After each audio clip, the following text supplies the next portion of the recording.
Subscribe to my channel and hit the bell icon so you never miss any video from my channel.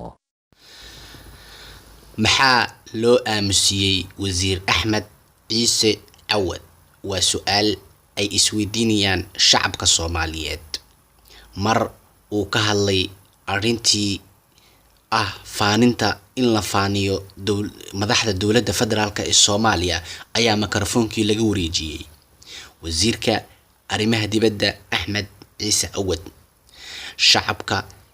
Soomaaliyeed ee la socda barta Cabdalla Soomaali ee YouTube kanaalka ayaa wax u soo madhigeynaa sida ay wax u dhaceen iyo waxa la gudboon shacabka Soomaaliyeed maadaama arintu ay aad u xun tahay meel xunna ay marayso haddana waxa ku soo dhawaataan fiidiyowga wasiirka meeshaynu marayno joogno ilaa cartaan anigu aan ka warhayaa marka waxaan ogahay meelihii la soo maray marka ra'iisul wasaaraha iyo tiimkaana waxay gaarsiiyeen maaragtay heer kaleeto aad u sareeya marka waxyaabo badan ma ka tilmaami karaa howlaha ra'iisul wasaaruhu qabto laakiin inaan u ekaano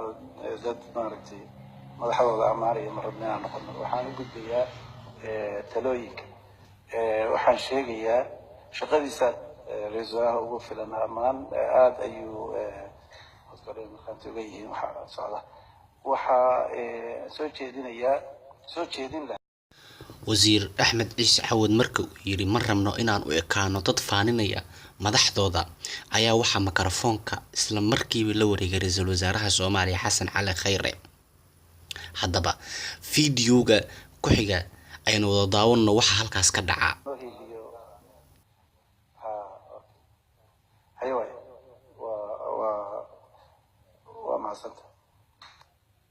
arrimaha halbeegyada iyo tubaha marabna madaxweynaha waqti ugu qaadno wasiir walba guddi ku jira madaxweynuhu markuu shaqadiisa dhameystaan annaga ka sii wada hadli doona noo hiiliyo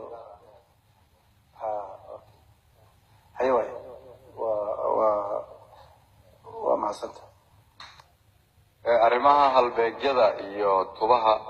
marabna madaxweynaha waqti ugu qaadno wasiir walba guddi ku jira madaxweynuhu markuu shaqadiisa dhameystaan annaga ka sii wada hadli doona